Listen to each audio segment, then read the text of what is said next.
So while we have the squash in the oven for the soup, I am going to be preparing garlic butter for toast. I don't know how many of you are a fan. I am not.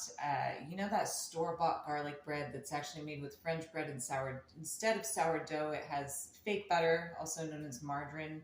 It's like one component off of plastic. It's totally foul. And then a shit ton of garlic salt. Like, it's just nasty. Don't do it. Garlic butter is really simple. You need 1 cube of garlic, 1 cube of butter, sweet cream, salted, not unsalted. That's more for baking. Right here, I have probably about 4 or 5 cloves of garlic chopped, a few sprigs of fresh rosemary, which will also be chopped very, very fine, and then shredded parmesan. You don't need to add anything else. You chop up the garlic super, super fine, which is what I'm working on right now. You don't want it too chunky in there. And then it's always best to start with a loaf of unsliced quality sourdough. Good bread is just, you can't beat it. You'll notice through watching my videos, I can get a little snotty about my ingredients sometimes, just because I can at this point. Trust me, I've made some garbage in my life and I've learned from that experience. All trial and error. So good bread is definitely an important part of a good garlic bread. You want to start with fresh ingredients. I love my fresh herbs. I have them growing in some little containers in my backyard so I can go out and pick them whenever I need them. Rosemary is one that I use quite a bit. There's also thyme. Fresh garlic is always essential. I prefer to peel it fresh over getting that stuff that's already peeled in the bag because it kind of feels a little bit dehydrated to me and you're not going to get as much flavor out of it that way. So it's a little more work, but in the end, it's absolutely worth it.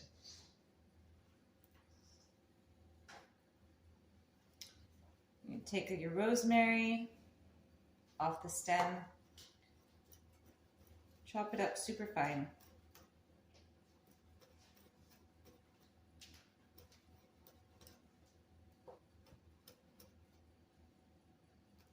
This also makes very pretty garlic butter along with delicious.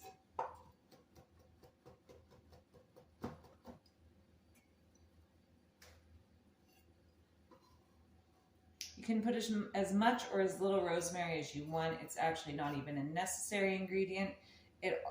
All cooking comes down to your own personal taste buds, what you like, what you don't like. If you want to use other herbs, go for it. Or if you just want to do the straight garlic, a little bit of Parmesan, sprinkle some extra Parmesan on top, throw some grated mozzarella on there in the oven. However you want to dress it up and make it delicious, make it your own, because that's what's best. I like to cook according to what I think is delicious because I don't always know what everybody else might think is delicious. And I don't do a whole lot of measuring either, so that's also up to your own discretion.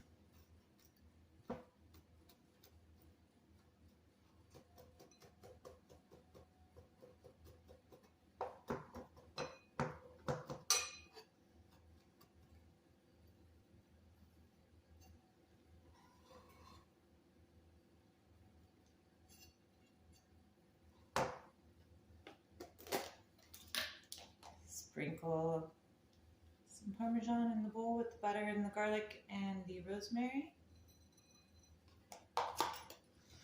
Use a fork, smashed up. Oh, you'll want your butter at room temperature too, by the way. I didn't mention that part. Unless you want to fight with it, if you take it right out of the fridge. You can always soften it on the stove or if you want to throw it in your microwave. I'm not a huge microwave fan, but sometimes they can be useful, like reheating coffee and making popcorn.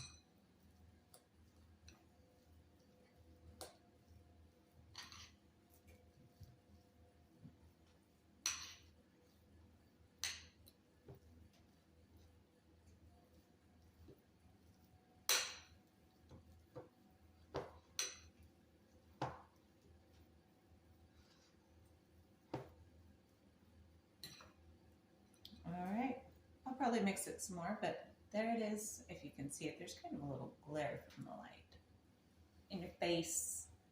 Beautiful, delicious garlic butter. Enjoy.